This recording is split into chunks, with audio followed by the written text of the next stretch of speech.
Nepal-US economic relations, in the context of the Millennium Challenge Corporation, MCC, Shanker Singh. It has been made public that the chairman of the main opposition party CPNUML has proposed to the Prime Minister to remove the Speaker, open the door to the House of Representatives and help approve the U.S. assistance project, Millennium Challenge Corporation, MCC. Prime Minister Dubba, who is also the president of the Nepali Congress, had recently visited Oli's residence to meet him.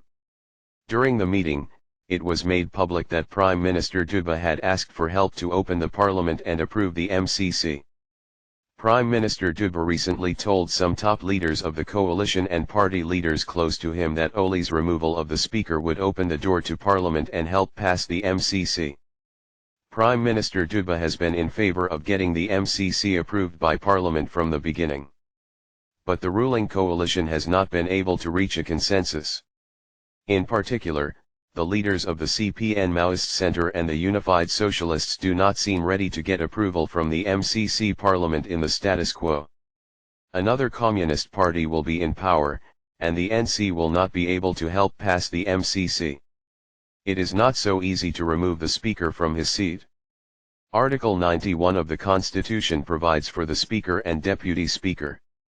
Article 91, 6, according to the Speaker and Deputy Speaker, if there is no member of the House of Representatives, if the Speaker resigns in writing and if the motion that the Speaker has not acted in accordance with the post is passed by a two-thirds majority of the total remaining members of the House of Representatives. Rule 207 of the Rules of Procedure of the House of Representatives 2075 provides for the process of advancing the motion that the Speaker or the Deputy Speaker has not behaved in a manner befitting the post. Rule 209 states that if the proposal as per 207 is passed by a two-thirds majority of the total number of members present in the House, the Speaker or Deputy Speaker concerned shall be relieved of office. But without the support of the Maoist Center, the Unified Socialists and the Janata Samajwadi Party, the two-thirds majority in the House of Representatives will not be reached. Also, the Congress is not in favor of removing the Speaker and creating animosity with anyone. There are those who believe that the UML will support the MCC as soon as it is ready to break the alliance rather than irritate anyone by removing the Speaker. The Nepali Congress cannot go for such a bad option. Prime Minister Dubba is also under pressure to get approval from the MCC Parliament within this February. As such, we must now demonstrate Nepal's diplomatic ability to persuade the United States to reconsider some of the controversial provisions of the MCC and then pass an agreement in the federal parliament, which will be a victory not only for Nepal and the United States but also for the world. There has been a lot of confusion and misunderstanding about the MCC-funded project in Nepal, and it has created a big political divide. Opponents of the MCC Nepal Corporation see it as part of an Indo-Pacific strategy to curb China's economic and strategic influence. Proponents of the case have been working to make the actual transcript of the statement available online. MCC Nepal is the largest grant agreement ever signed. Nepal was selected as eligible to develop a compact program with MCC. After completing 16 of the 20 policy indicators, Nepal became the first country in South Asia to be selected for the MCC. This is the first grant agreement that needs parliamentary approval. However, it has already been registered in the federal parliament for approval. The Nepali parliament has yet to approve the MCC, Nepal Compact. As a result, the United States has said further delays could force the return of aid to some other countries. Therefore, the political and diplomatic crisis in Nepal is growing. It is to be noted that the most controversial issue of MCC Nepal is whether MCC Nepal is included in the Indo-Pacific strategy proposed by Compact America. Does it affect Nepal's security or not? Does Nepal audit the project or is it done by USA? And is that agreement above the Constitution of Nepal or not? Due to these controversial issues, Nepali intellectuals, political leaders, and academics have stood against the MCC project. Some of them argue that many of the provisions of the MCC could jeopardize Nepal's sovereignty in the long run. As Nepal is the chair country of SAARC and a member of BIMSTEC, the United States believes that Nepal can play an important role in the Indo-Pacific region. The United States, through a number of U.S. officials in Nepal, has been urging Nepal to play a leading role in an independent and open Indo-Pacific. In addition, the United States Indo-Pacific Strategy Report of June 1, 2019, explicitly states that China is a revisionist power and threat, while Nepal maintains friendly relations with China. 4 months after the signing of the BRI, Nepal signed an agreement on September 14, 2017 on the MCC project in the United States to build a 400 kV high-voltage transmission line and upgrade the road. Strategic and economic competition is going on between the US and China. We have seen trade wars and growing geopolitical, security rivals in various fields that help Nepali intellectuals and political leaders to doubt that the MCC is just an economic project or that it has geopolitical interests. To have a relationship with someone other than someone is against Nepal's guiding principle of friendship with all and non-enmity with anyone and could jeopardize Nepal's neutrality. Nepal's relations with the United States have been going on since time immemorial and since the establishment of diplomatic relations on April 25, 1947, Nepal's economic relations have been strengthened. The exchange of high-level visits has also made a significant contribution to improving Nepal-US relations. The United States has always supported Nepal's socio-economic development. The Commerce and Friendship Agreement of 1947 and the General Agreement of Technical Assistance in 1951 have contributed to the strengthening of bilateral relations between our two friendly nations. The United States has signed a bilateral trade agreement with Nepal, promising to significantly increase Nepal's exports. Nepal has always considered the U.S. market as an important market for Nepali products. Many handicrafts, paper products, jewelry, gems, stones are exported to America. For the past decade, the United States has been a major importer of our ready-made garments, an industry that has a history of helping reduce poverty and create higher employment rates. Apart from hydropower, there is great potential for tourism in Nepal. The best market that Nepal can provide in the international arena is tourism. Therefore, the development of tourism sector can bring a big change in the livelihood and economic situation of Nepal.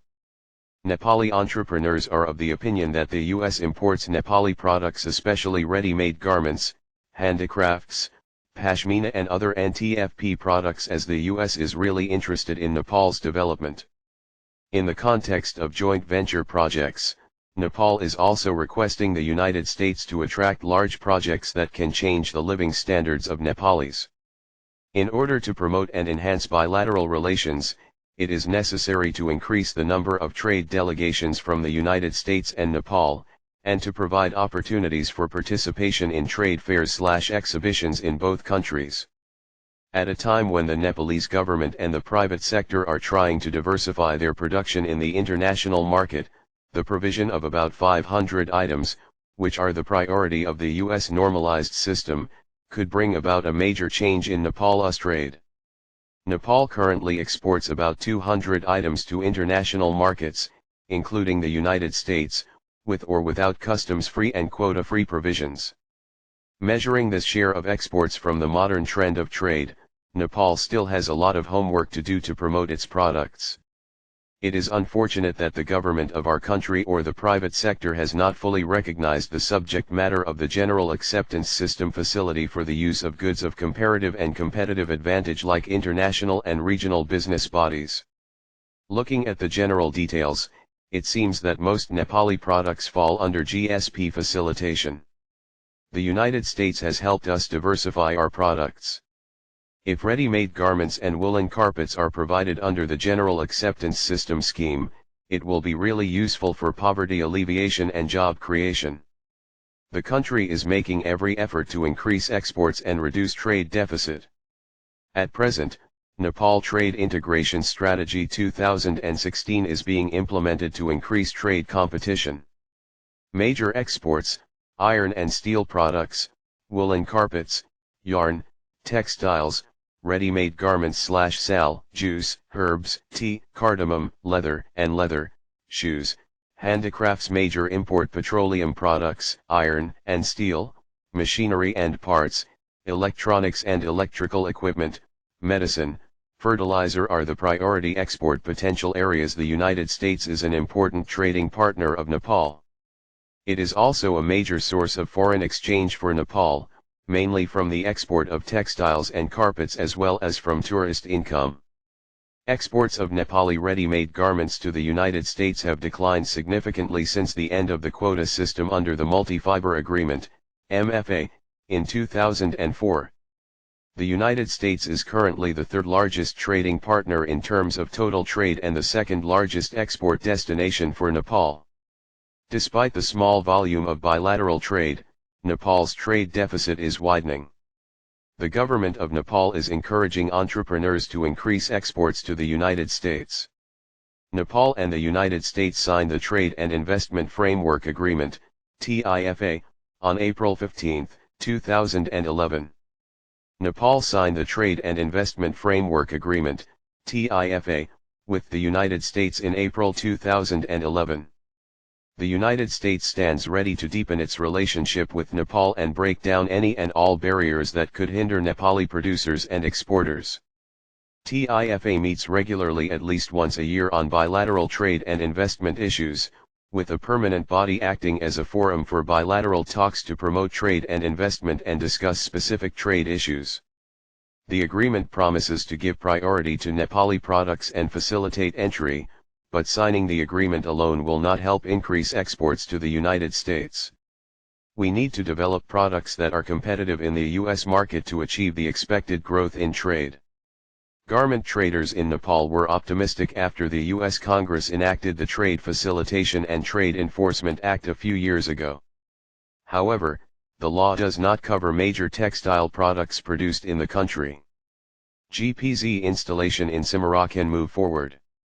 Lack of proper initiatives in economic diplomacy in the past is considered to be the main reason for the nation's sluggish hold in the U.S. market, which is considered to be the largest buyer of Nepali ready-made garments in the U.S. market.